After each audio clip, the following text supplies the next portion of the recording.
ag groups are weighing in on the Make America Healthy Again report. The document makes a link between chronic disease in children and ultra-processed foods, chemicals, and even vaccines.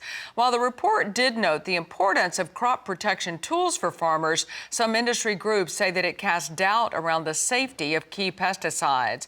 We have the president of the National Corn Growers Association with us, Kenny Hartman.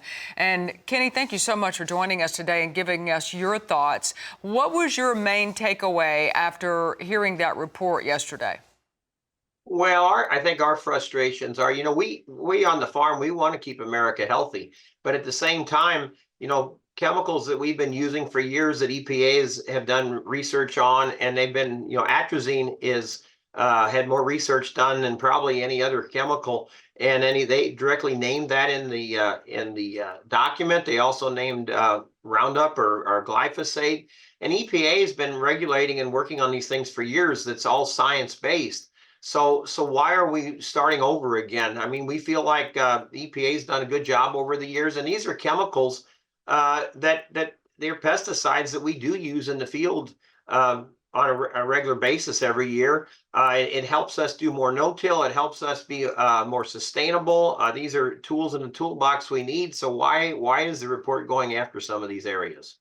Right. And of course, as you mentioned, they did talk about that the pesticides are important, but as you mentioned and made a good point, that the studies have been done, and they say more studies need to be done on these, and that right now the ag area has not even been a part of those discussions. What are your thoughts on that? Well, that's the other frustration. In the last week or so, when this was going through the process, we've asked to meet with numerous people, and we've gotten shut out. I'd love to meet with Secretary Kennedy and talk to him about some of these issues. I'd love to meet with our EPA director and talk about some of these issues. So we've asked for the meetings, but we haven't got them. So we're hoping that in the future here that they'll work with us. I mean, we've got a lot of experts that we feel like that we work with in the field that can help them understand some of these products and help them understand agriculture and how we work and how we produce the safe food that we do in the United States.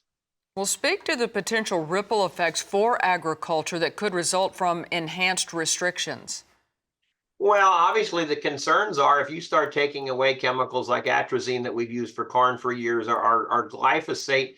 The next step is the only way you're gonna work with these fields is you're gonna have to start doing going back to the plow, going back to more tillage, which is against conservation issues. It's against anything that we've came a long way from years ago using a plow. So that's a concern there. The other thing it's going to cause food prices to go up. It's going to cost a lot more for the farmer to produce a crop when you start taking the tools away. And we went how many years with precision agriculture? We've gotten better at no-till. We're starting to do more cover crops.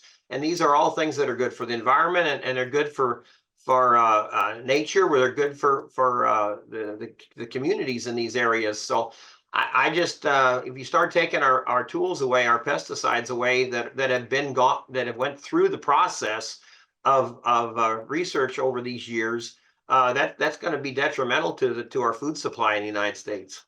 Of course, we do know that the corn industry, all of our farmers and ranchers want to make sure that our children are healthy. And so that was the goal of Secretary Kennedy. So how would you respond to that? How can the corn industry contribute to the health of our children? Well, I would like them to just reach out to us, reach out to our experts, and have discussions on how we can work together on some of these issues.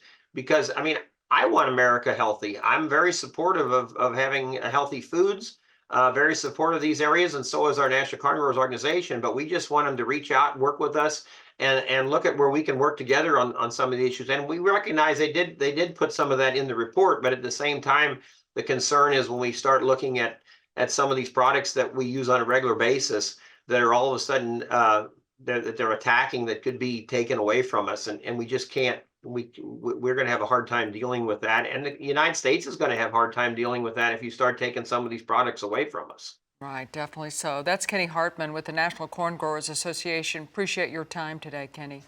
We also have that full 73-page report available for you to read. It's on our website.